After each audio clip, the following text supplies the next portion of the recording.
I have a few questions, and I just appreciate a one-word response. So for the opposition, and I heard it stated by Dr. Pan, but I just want to make sure, has there been any physician in California disciplined or even investigated by the medical board for providing a medical exemption or even relaxing a vaccination schedule?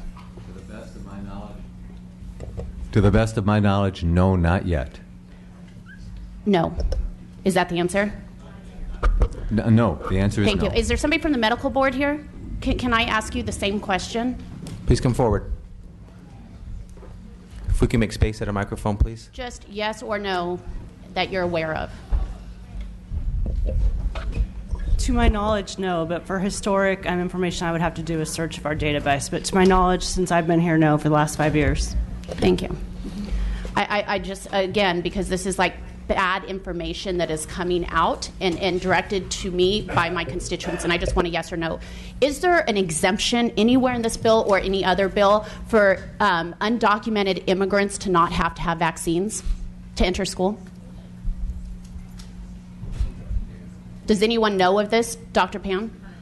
Are you aware of such exemption in your bill? There's no exemption. There's no reference made to undocumented. Do the opponents know of such exemption? No.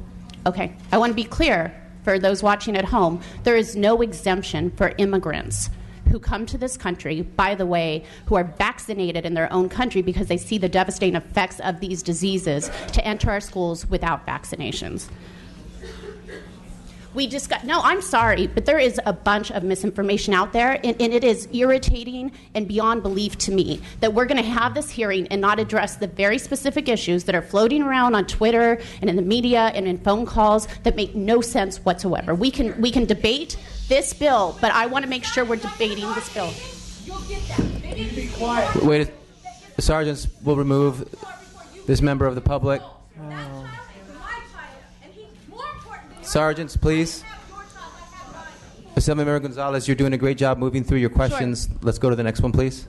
I'd like to know, because I heard something about parents being thrown in jail.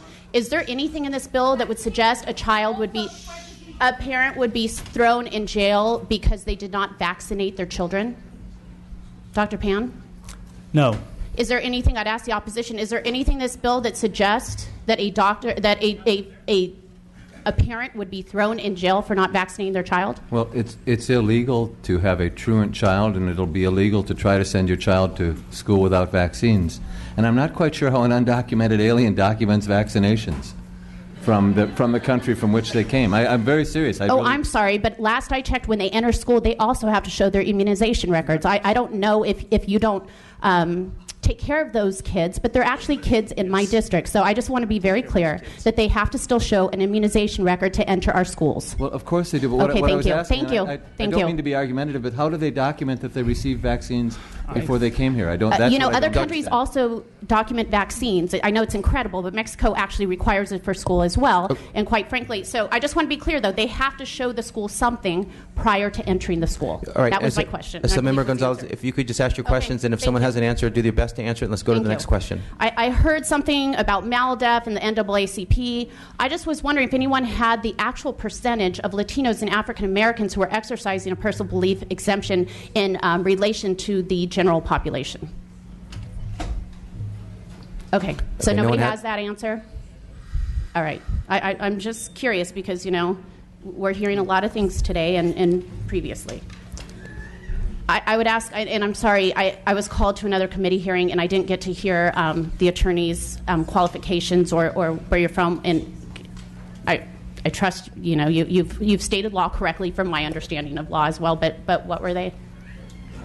Asking specifically about my credentials? Yeah, just because I didn't hear them. Yeah. I'm not in any way being accusatory, obviously. I heard the doctors. Of course. I'm a very proud product of K-12 public education in the state of California. I graduated with honors from Harvard University, and I graduated at the top of my class at Loyola Law School. Great. I clerked for the Ninth Circuit Court of Appeals in Pasadena, and I've been a practicing attorney who teaches education law. Okay. And so are you aware of Erwin Chemerinsky? I'm just curious. And would you suggest that he is also a legal scholar and has substantial credentials, including arguing in front of the Supreme Court?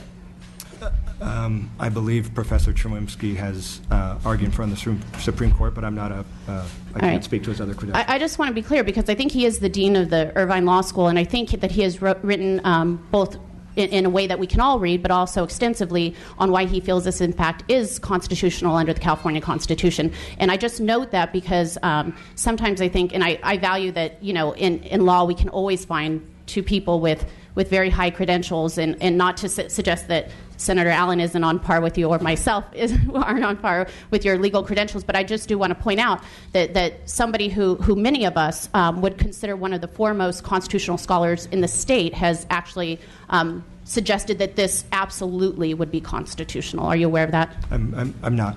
Okay, I'd be happy to pass on some of that work to you. I was just curious about those aspects. Thank you very much. Thank you, Assemblymember Gonzalez. Next.